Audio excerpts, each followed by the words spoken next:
I think this is going to be a really fun panelist that will blow everyone's minds. This group is also breaking down borders, and I'll be surprised if you're not all blown away by what they've accomplished so far in their young lives. I'll start off with Michael Bervell, who will be moderating this panel. Michael is a Ghanaian American angel investor, entrepreneur, and author. He studied philosophy and computer science at Harvard. His first book is called Unlocking Unicorns and was an Amazon best-selling new release that investigates the founders, philosophies, and strategies for building a unicorn company in Africa, Asia, and the Middle East. In 2007, Michael co-founded Hugs4, an international student-run nonprofit focused on using grassroots strategies to develop countries around the world. To date, Hugs4 fundraised over $500,000 and impacted 300,000 youth around the world with operations in 6 countries. And because of his work, Michael was awarded the National Caring Award in 2015 alongside Pope Francis and Dikembe Mutombo, as well as others. And next on our panelist is Caden Moskowitz. Caden is a junior at UC Berkeley, pursuing his business and social entrepreneurship degrees.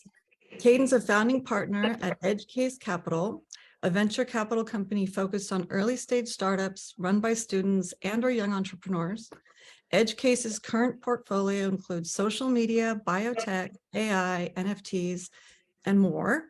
And his associates there scout, manage, and manage deal flow at over 50 campuses. And they've added more than 300 startups to their pipeline so far. In addition to being a student and a VC, he's also the founding partner of Blue Ember Group, a fast-growing social media company that is a global influencer network, and all profits from his company are invested into EdgeCase Capital. And in the nonprofit world, Caden is helping the victims of human trafficking in the Sea of Thailand. And this past September, Caden presented his programs to 2 United Nations agencies and to the Bali Process Conference. And he also is an author of Life During Coronavirus. And next up is Kriffy Perez. Kriffy applies years of fintech product design and development to guide new companies on strategy. He helps envision the future at Foresight Affiliate at the Future Today Institute. Kriffy is also a co-founder and managing director at Global PayTech Ventures, and he teaches a course on strategic foresight at NYU's Stern School of Business and other MBA programs. Kriffy was previously a director of North American Product Innovation and Design at Visa, and he's also worked at MasterCard Advisors, the Boston Consulting Group, IBM, and he co-founded a PayTech startup and he's filed more than 15 patents. Then we have Kahlil Lalji.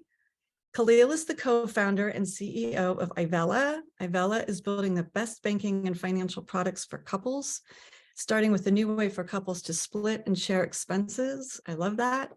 Kahlil started his career in influencer marketing, where he worked with creators who had anywhere from 100,000 to 20 million followers, and he's created content that garnered over 1 billion impressions.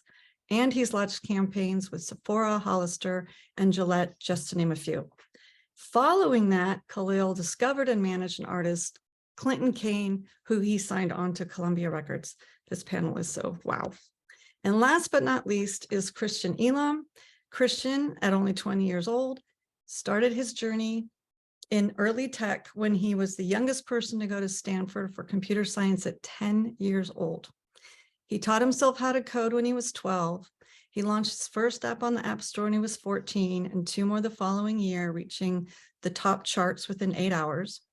Christian started working as a senior iOS engineer at the age of 15 before he decided to co-found a couple of his own startups where he learned a lot.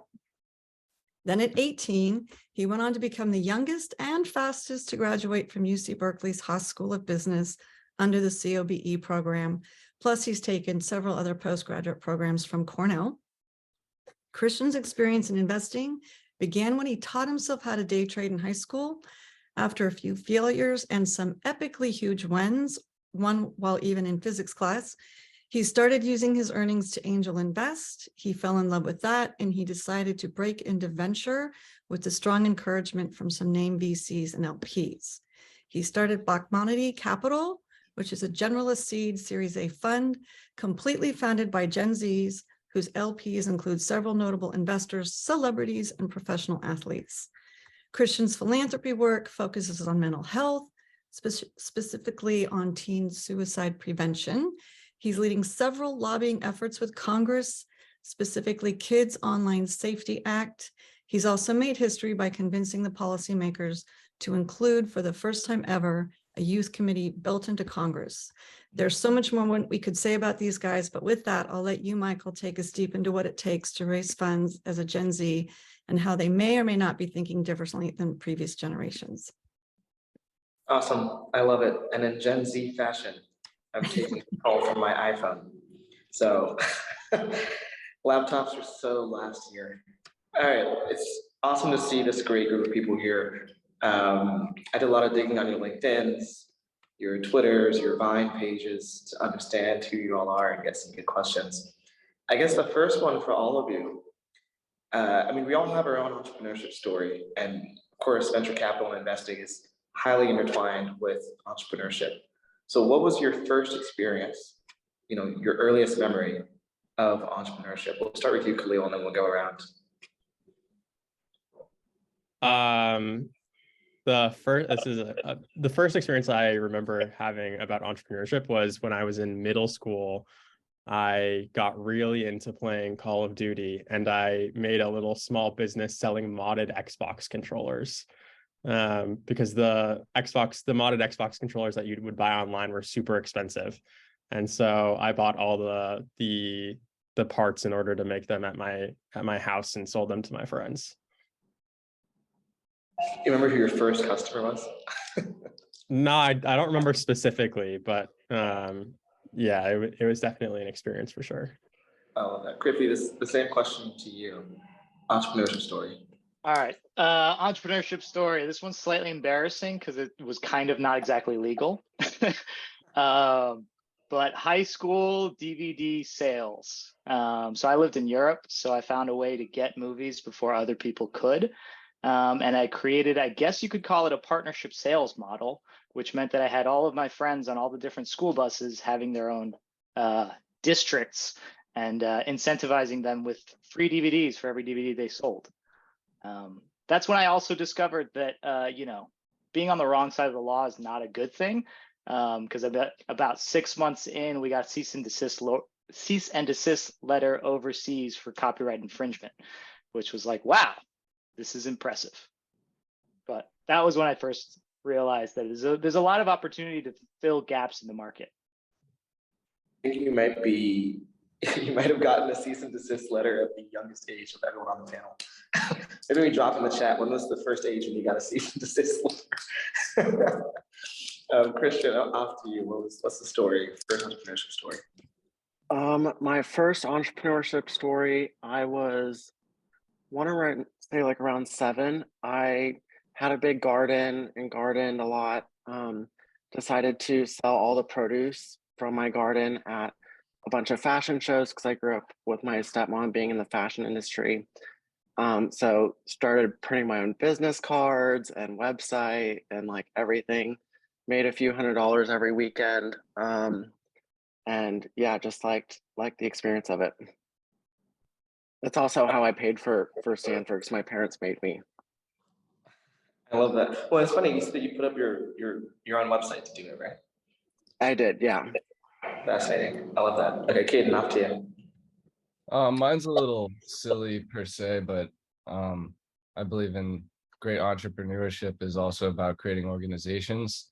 And I would play a lot of video games as a kid. I probably bought one of those modded Xbox remotes from you, Kahlil. And just creating like a clan of like gamers online and being the head of it, and then figuring out how to like contribute resources to them in real life. For instance, like creating a Discord and building better communication, and even coming out with literally like ways to monetize the organization. But just like silly stuff on this game called Skyrim. Not sure if you've ever heard of it, but it has that function. So I guess that would be a really, really early entrepreneurship experience. Well, it's funny because all of our experiences, including yours, Caden, with Skyrim, have a sense of tech engaged in it, right? Kahlil making controllers, Kriffy, DVD sales, right? Christian making the website to sell, these stuff to the fashion industry, Caden, of course. Skyrim, it's so funny how digitally enabled all of our first entrepreneurship activities were, right? And even now, as we're looking into, working in VC and investing in VC, angel investing or otherwise, I'm guessing we're all investing in the tech sector. And obviously, there was a point when you realized that you wanted to go from building to investing, right? So I'm curious, what motivated this pivot, especially given that we're all young, right? We're probably all in our 20s, right? Whereas probably the average founder is 45, right? Successful founder, 45 or 50, if you look at the age. So what was the moment you realized I have a right to play in this space? We can start with you, Kate, and maybe go in reverse order. Yeah, sure.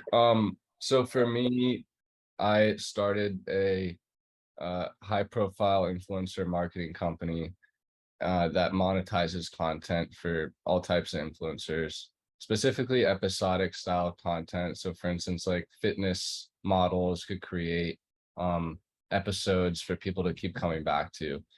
The disruption here was that websites were branded to large aggregate sites that would promote the brand of the actual site themselves instead of the influencer.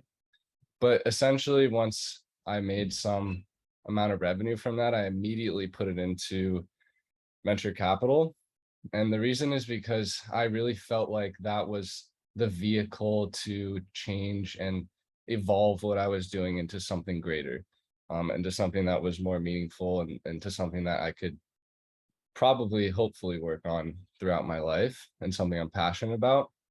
So I think that's when the flip really came for me, was I want to get more involved in like bigger, interesting tech projects that have larger impacts around the world or even in my own neighborhood, and just channeling the revenue from the marketing company into EdgeCase and making EdgeCase the vehicle for that change has been awesome. Yeah, before we move on to Christian, I'm curious, Caden, when you made that first investment, what was it in? How did you find the company? So the company is actually provided to me by one of my close advisors, and I've done a ton of due diligence and ton of deal flow corroboration, especially from these universities. And something I found is that a lot of these companies are way too early on and super hard to invest in, or even founders that haven't had any real experience working in a company before or starting a company before. And so many factors that are just confusing and scary right away, especially at the university level. And I think that's why investors sort of look into the later stages or the early later stages once they accumulate more capital and can have more flexibility there.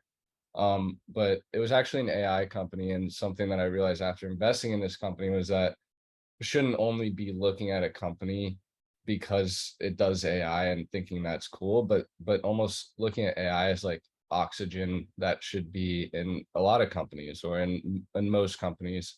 And so now when I do my due diligence, I sort of look for companies that are leveraging AI to help their internal systems in any aspect. And so that's really one of the bigger filters that I've implemented for myself in the past couple months, for sure. Totally makes sense. And also, obviously, coming up with the idea of generative AI, the fact that in the last 6 days, Chat GPT has gotten more than a million users.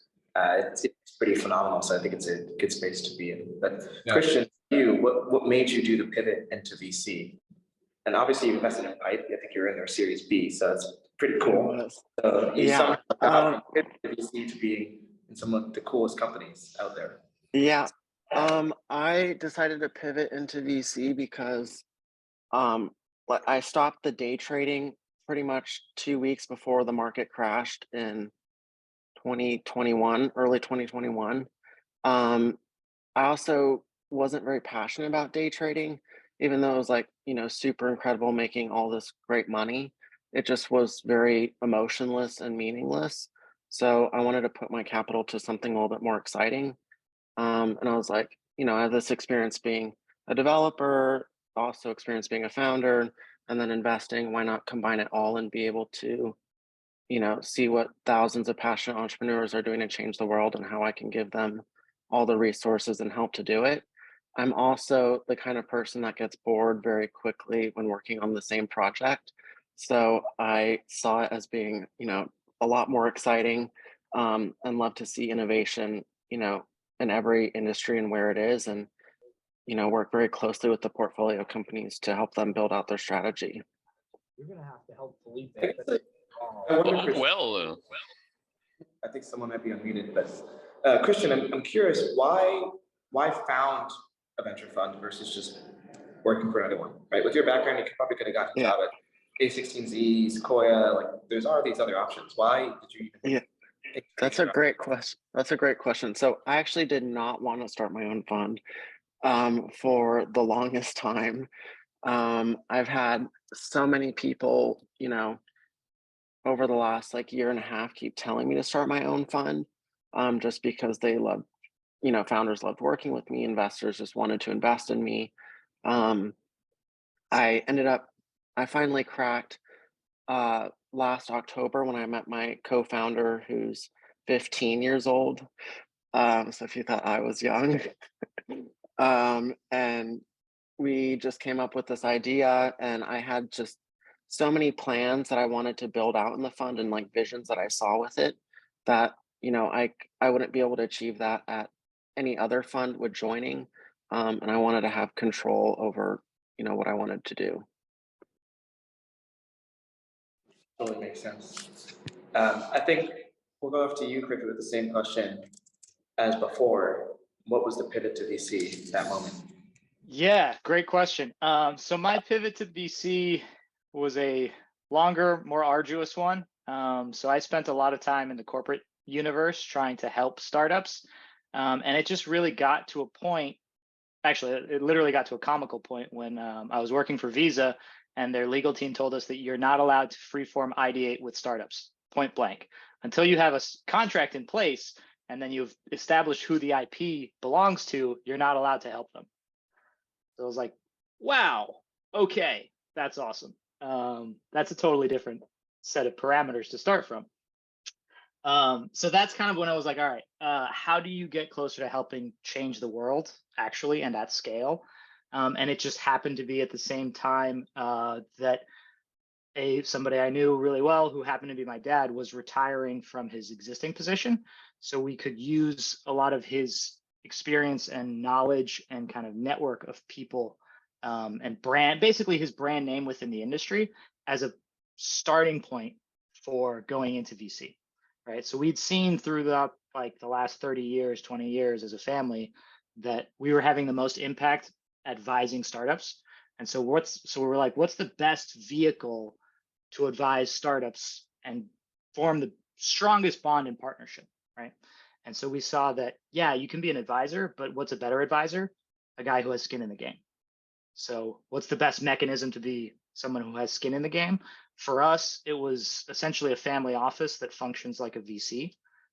So it's all our own money with no LPs and no outside capital, which allows us to move really quickly, but it allows us to form those kind of 10-year marriages with those founders. And so that's, that was the why, and then the how. And we just have had much more success than we thought we would. And we feel like, that you can really, really help when your incentives are aligned with what the founders are trying to do and what the industry is kind of going after. So no getting bogged down in legal paperwork.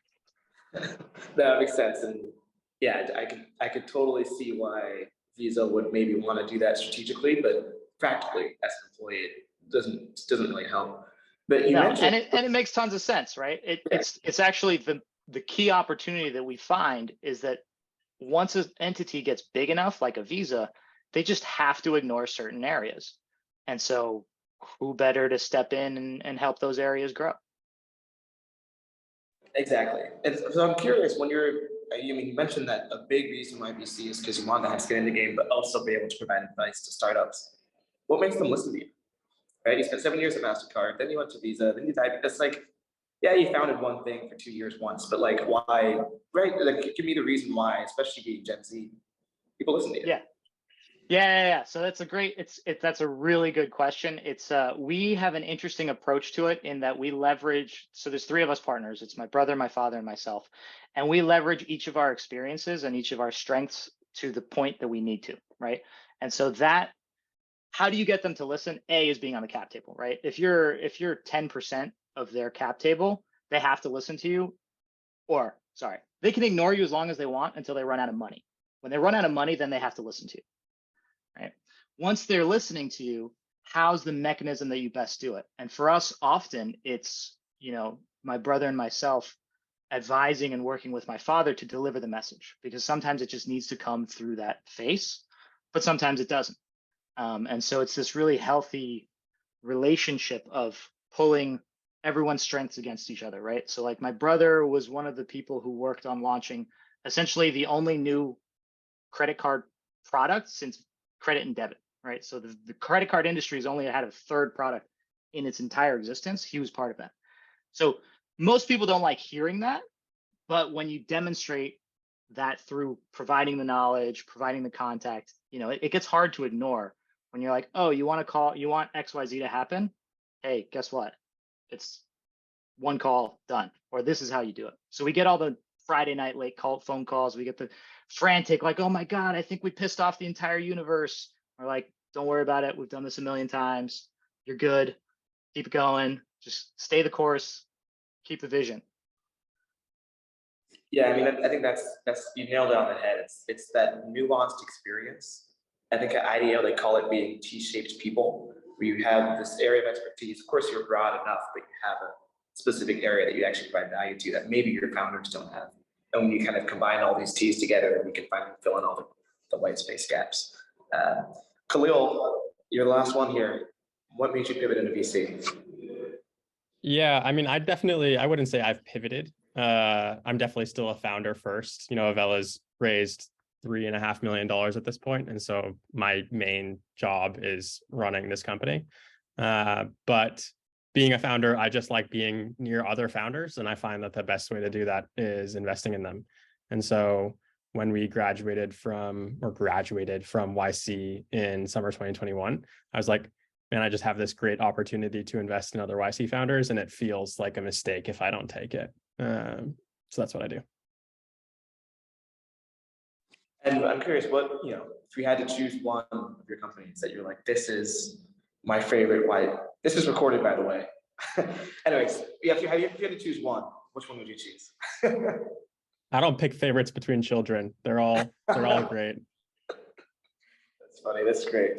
Okay, so the next question I have is kind of open to everyone, right? So anyone can answer. I won't do the kind of round robin style. But obviously, this panel is about Gen Z investing, and kind of implicit in the title is this idea that investing as a Gen Z is different than investing as a member of another generation. I'm curious, something that you agree with, disagree with. What have you seen in your experience that supports that, or that doesn't support that? And anyone can jump in. I'll go, I guess. I think Gen Z, there's a broader expectation of the connectivity, right? And what I mean by that is like the total package needs to fit better than I think it ever did in the past. In the past, it was like make money, number one, other stuff, 2, 3, 4, 5. I think what you're seeing a lot more now is people have much more interest in investing, not just in something that makes money. Makes money can often be secondary, right? So especially for us, we're basically going into a marriage with startups. So number one is the airplane test, right? Can I handle being stuck with this person for 10 years more than are they going to make money? And I think that's a difference in the Gen Z perspective or the younger perspective to how do you allocate your resources? How do you allocate your time? How do you allocate money, right? You do stuff with people you want to be with. I'll jump in there. I totally agree with what you're saying. I think the value system of Gen Z is totally different.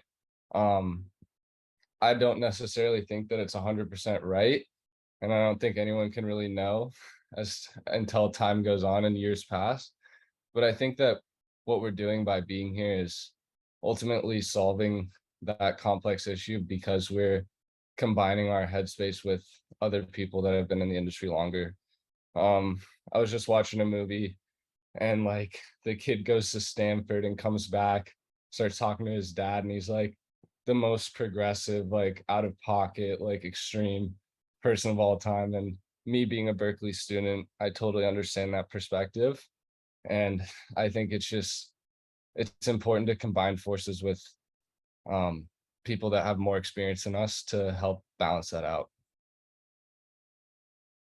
Yeah, I guess what I'm hearing with both of you is this kind of deeper sense of empathy, one, but also the sense that, if you're investing as a Gen Z, you probably have this, I guess, different perspective in like what you said, Kriffy, and things are supposed to be more connected.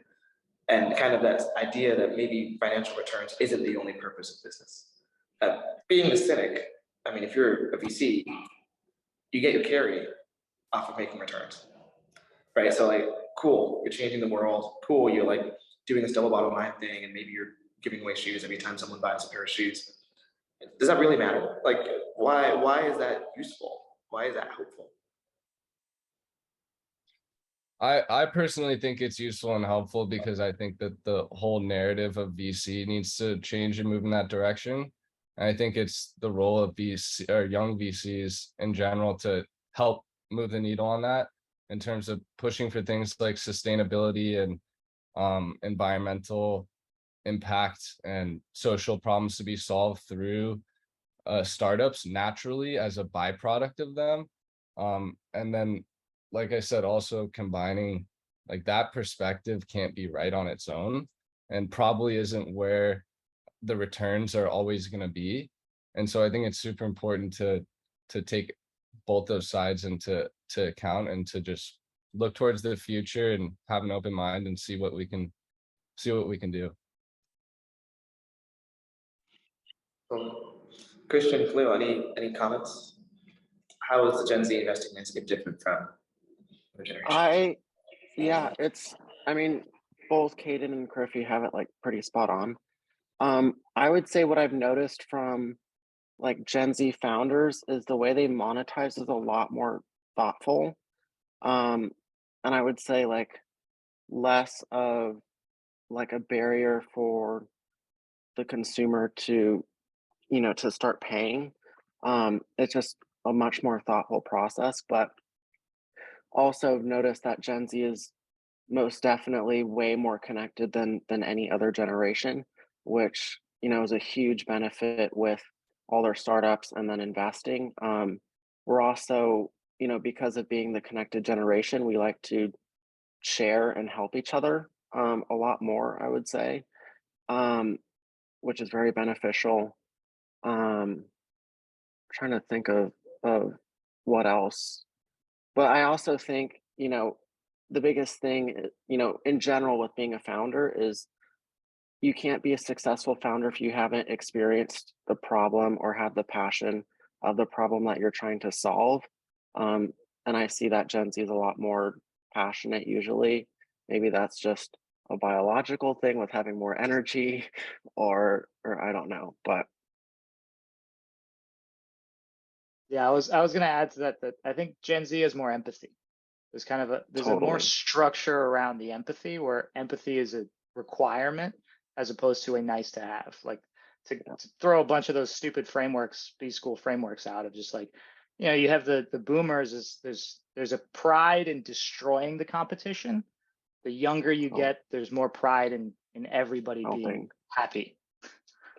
And I think that that's like the big reason why I started my fund, wanting to really tap into the Gen Z community and mindset of building out this massive community within our fund of Gen Z founders, developers, and absolutely everybody of all backgrounds and ages, to really come together and share resources, share their networks, to really help each other. Yeah, kind of. If you had to put into kind of a sentence, it's almost like build in public, right? So many Right. people are now doing build in public. So many people are now using open source tech and building these huge companies off of things that are open source. And it really goes of like, we're all in this together, collaboration first. That's amazing. Kahlil, any comments, things to add? I mean, from the angel investing perspective, I wonder what that looks.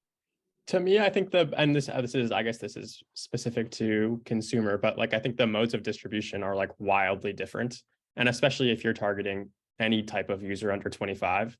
And I think as a byproduct of that, like the rate at which a product can grow or not grow is massively hindered or affected by your ability to really sway perspective on social media.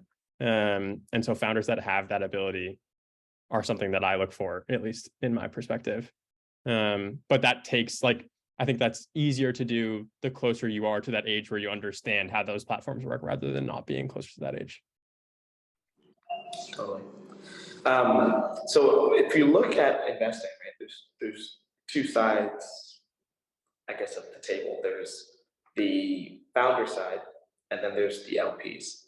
I guess, Kriffy, LPs is your family, so maybe the question doesn't apply as much to you. Maybe there's only one side for you. And I guess Kahlil, being an angel investor, your LP is yourself. But I guess for Caden and Christian, how do you kind of prove legitimacy to these LPs? They asked a question in the chat a little while ago that said, would you give money to a Gen Z money manager? And I think that's almost a question like, as an LP, what are they looking for? What have you seen the success? What matters to LPs to convince them that a Gen Z perspective is actually useful? What I've seen, and someone asked me this yesterday, if I've gotten any sort of negative comments because of being Gen Z, and I have yet to receive any, which is kind of shocking. But the reason why LPs, especially more traditional family offices, invest in us and Gen Z, is because they don't have the access to it, and they want it because it's the future, right? So they don't have the access to our network or the companies being built, or don't know how to appeal to them, because what Gen Z founder wants an 80-year-old LP or investor? So, they invest in us so that we share deal flow with them from our network, and then they now have access to the Gen Z market, and we help facilitate all of that.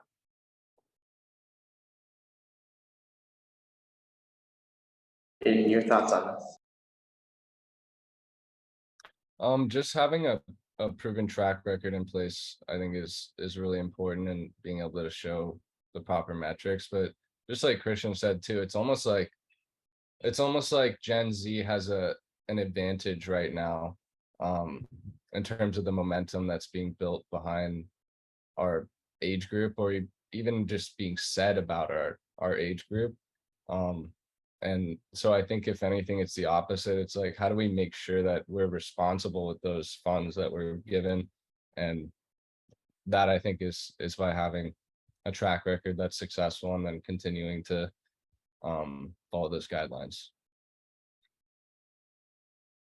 Yeah, it's funny because as I'm hearing these answers, I expected 3 different types of answers, and you guys hit on 2 of them, right? The first is this Gen Z perspective brings to LPs something new that they wouldn't otherwise have through your investment updates, et cetera, et cetera. So you were touching on, Christian. Caden, I mean, you kind of also said money speaks louder than age.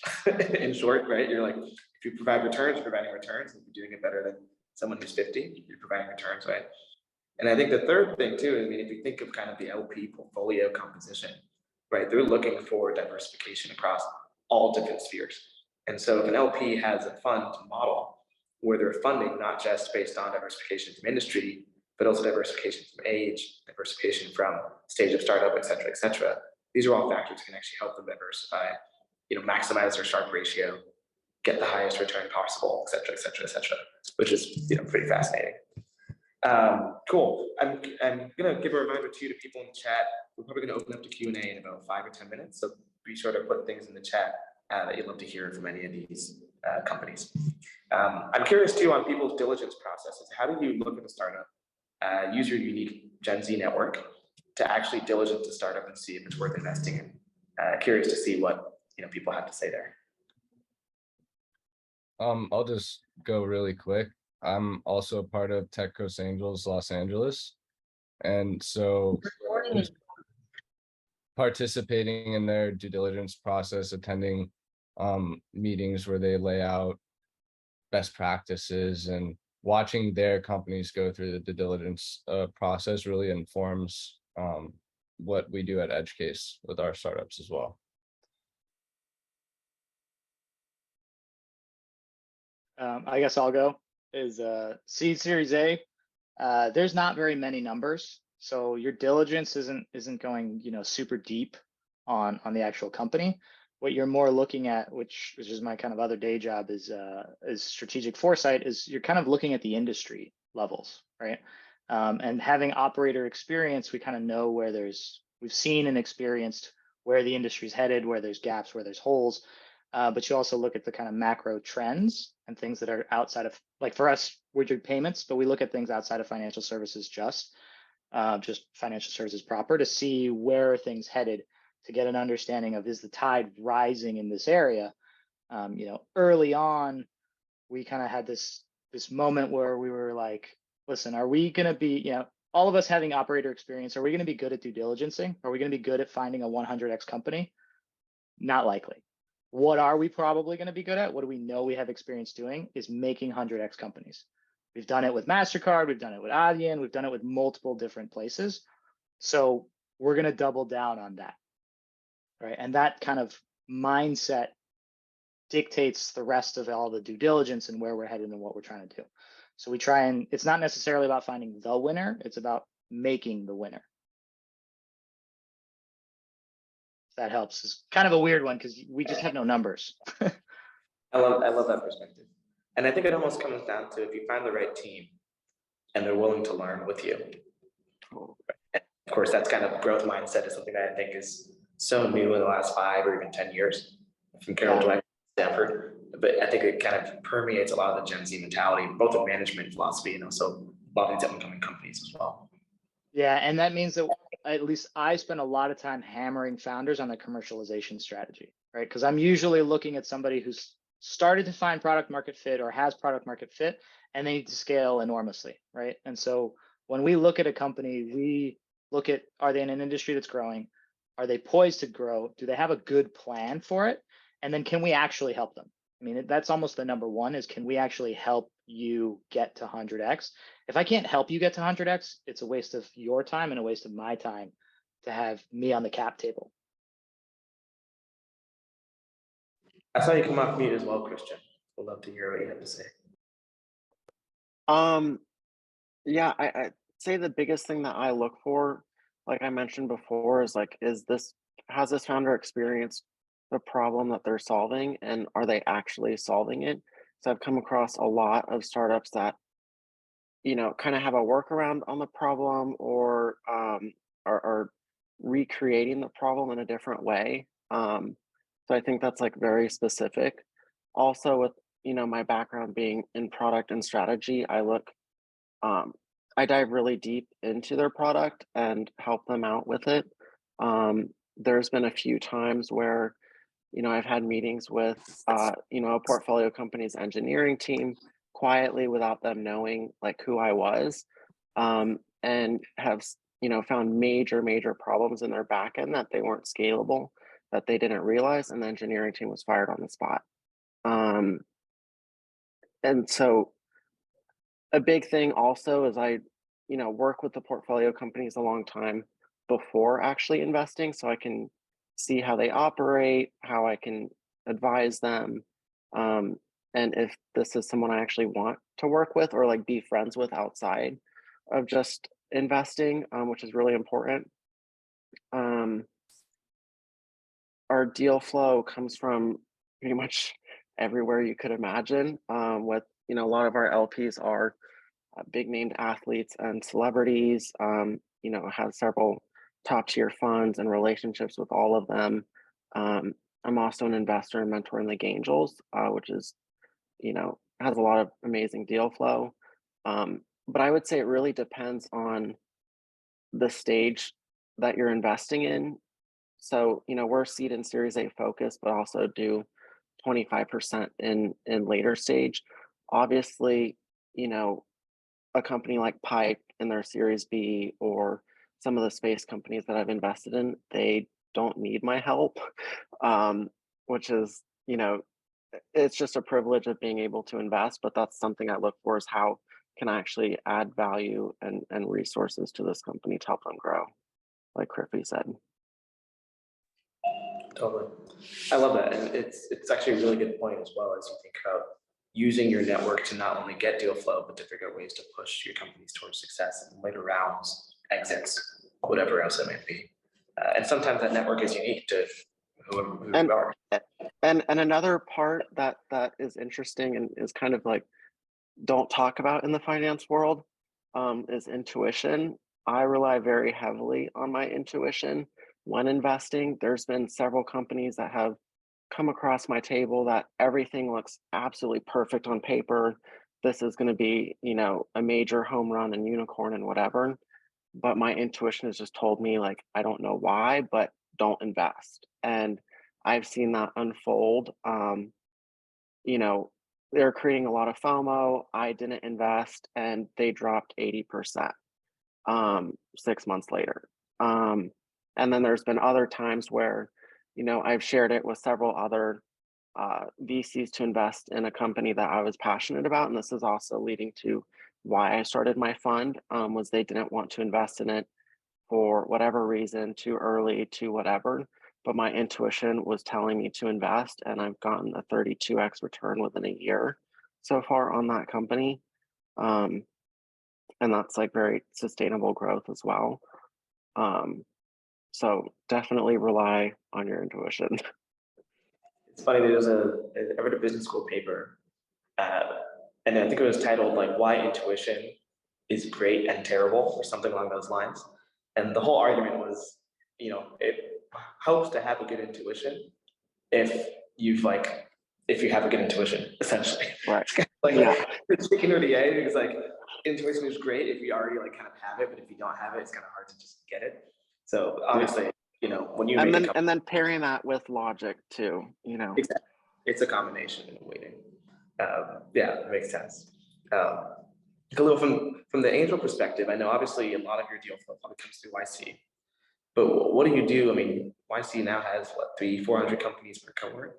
How are you narrowing it down to the maybe 2 or 3 that you want to invest in? Yeah, so all my deal flow comes from either referrals through friends or YC. YC batches are now 250 companies. They went back down in size.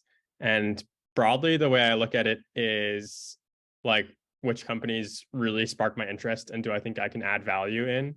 And 2 general heuristics I would say are like, if the roles were reversed, would I work for this founder? And do I think this founder is like the best person in their circle for that particular subject? Like, if I were to ask any of their friends, would they name that particular founder as like, oh, they're the best I know? And past that, I mean, at pre-seed and seed, there's like really nothing to evaluate other than the founder and maybe their idea. And so my diligence process is honestly like, I'll look at the founder, or I'll look at the company, and I'll spend 30 minutes with them on a call, and then I'll decide. Because anything more than that is just like, it's kind of nonsense. At least that's my biased perspective coming from YC. So. No, I think that's funny. That's also my perspective, right? I think I've made maybe 12 angel investments to date, and they all come through personal network. I'll do a quick call with the founder. If I am around them, I'll get lunch with them. And that's the extent of the diligence. Obviously, looking at the industry, making sure it's a growing market, et cetera, et cetera, et cetera. But I think that's also to this question of LPs versus non-LPs. The big benefit of having an LP or not having an LP is the ability to kind of use that gut intuition without having to justify where it comes from. Yeah, amazing. On that, I like the deals that I've done. I basically tell them the same thing that YC is, or the same model that YC takes, which is like 10 minutes and then we'll decide and tell you the same day. It's like 30 minutes and I'll decide and I'll wire the money tomorrow. Like, I'm not here to like be a major roadblock in your fundraising process. Like, I'm happy to just like make a decision and get out of the way. And if the decision is a positive one, then I'm like happy to introduce you to all the people that are on our personal cap table as well. But I don't think any further diligence than that at the stage that I invest in is like worth your time, particularly. Totally. I was looking at the Q&A. We have one question. It's actually one that when I was sending around our pre-panel questions. I was going to ask Kriffy this question. It was specifically on SBF and FTX. I think part of the reason why people, I wasn't going to ask Kriffy, but it's in the chat, so I have to. I think part of the reason why people bring it up probably is, you know, if you look at Alameda Research, I think there were MIT class of 2018, 2017. So right around the Gen Z age, kind of the CFO and kind of some of the traders at that fund. So FTX is almost by definition a Gen Z, in some sense, company, or at least Gen Z adjacent. And of course, Alameda and the rest of it. So maybe your quick 30-second nuanced perspective, even though I know you weren't the most excited about this stuff. All right. First off, I am a crypto minimalist. So let's start with that perspective to cloud everyone else's judgment. What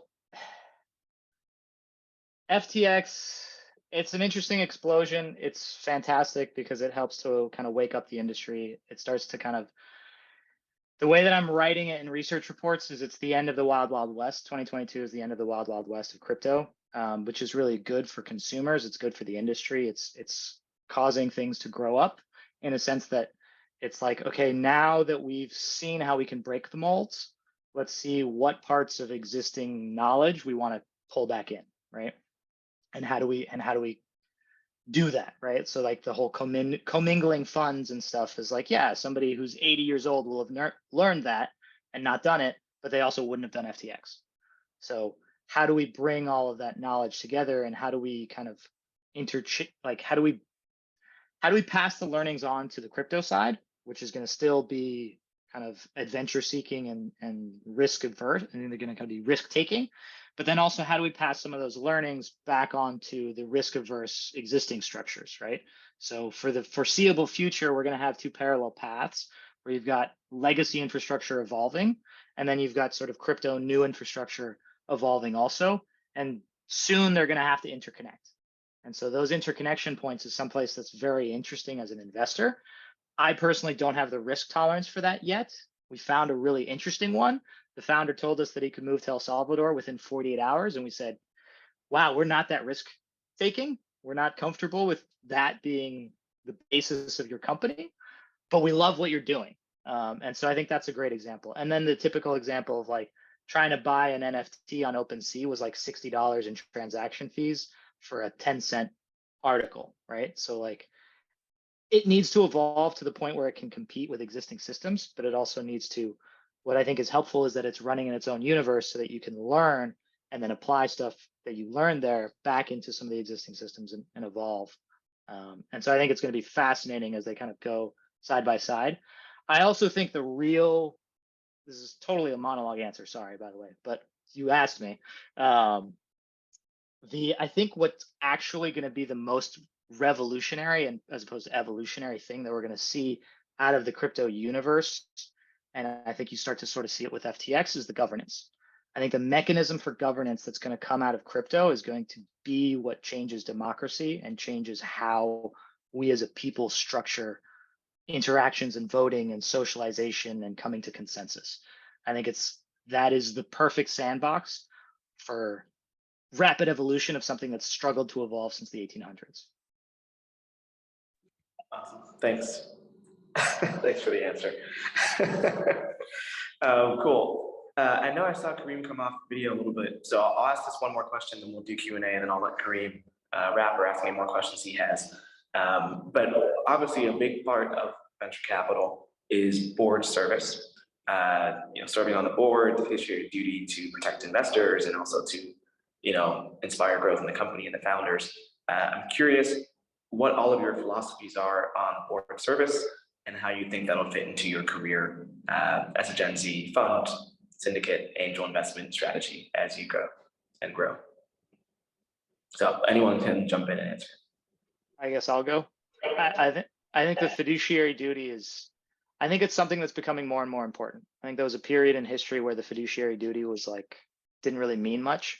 I think it's starting to mean more and more, especially I think business schools are pushing that too, where it's becoming more like a Hippocratic oath. And so people are actually viewing boards as something of real importance, right? You see it with the Twitters, the Ubers, you see it with a lot of the collapse of some of toxic big tech culture, right? And I think it's huge. And I think it's one of those things that is going to be really a differentiator for Gen Zs as they go forward, right? Is some people view Gen Z as being too idealist and too romanticized, but I think even as we get beat down, we'll still have a greater good view. And I think the quote unquote for it is going to be that fiduciary duty is going to keep being of core importance.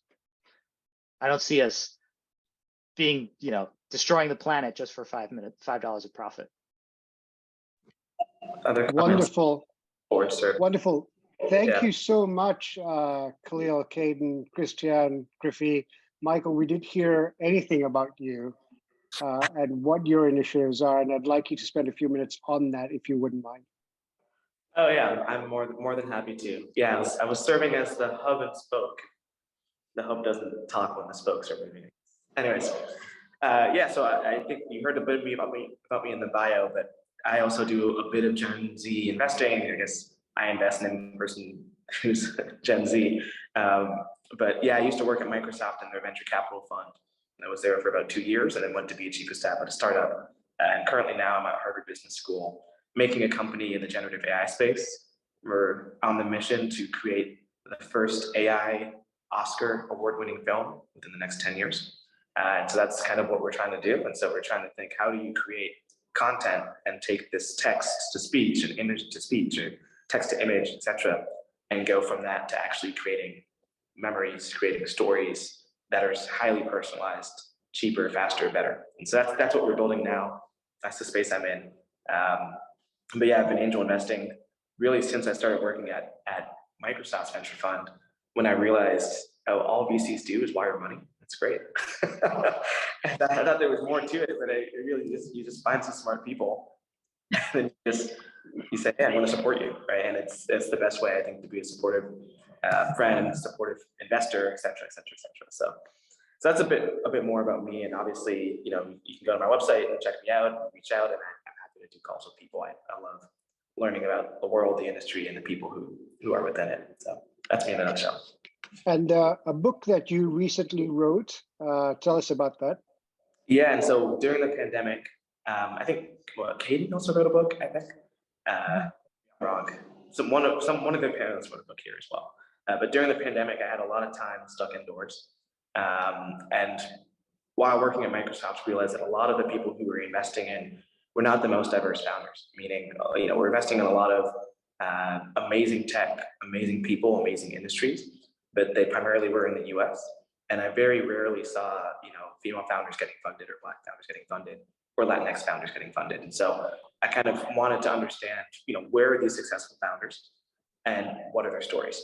And so I essentially went out and found 10 amazing founders from around the world, interviewed them, interviewed their teams, interviewed some of the employees they had fired or employees who had quit, and tried to understand what their philosophy was to be successful.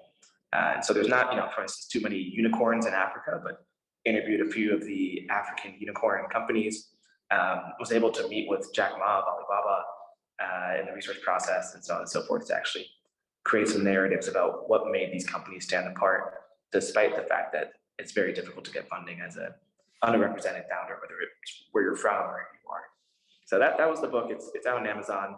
It actually was just named one of the top 8 self-published business books of the year, which I was very happy about by the Independent Author Network. I realized it was named like 9 months ago, and they just emailed me like 2 weeks ago. So you guys didn't tell me before? Fun now. But I think you should get a Gen Z here to do your publishing and socializing, because they're closer to what people want to see. Thank you so much, Michael. Well, there are so many for the rest of the audience here. Obviously, we've had an opportunity before to speak with Kahlil, Caden, Christian, and Kriffy, and Michael, and we have left so much unpacked. There is so much information, so much knowledge. and so much excitement in what they're doing, and we can't get to all of those. If you are interested in actually getting to meet these folks and getting a little bit more into the weeds with how these folks are investing, identifying funding, building companies. I know we saw some of the poll questions that you'd like to invest perhaps in a Gen Z driven fund or company. Let us know and we'll get them back. I mean, there is so much depth here. Christian and Caden and Kahlil, what they've done and how they invest and how they socialize and what they see is quite amazing. What I also haven't seen, and I'd like to, I mean, I've still a bunch of questions that we can't get to today.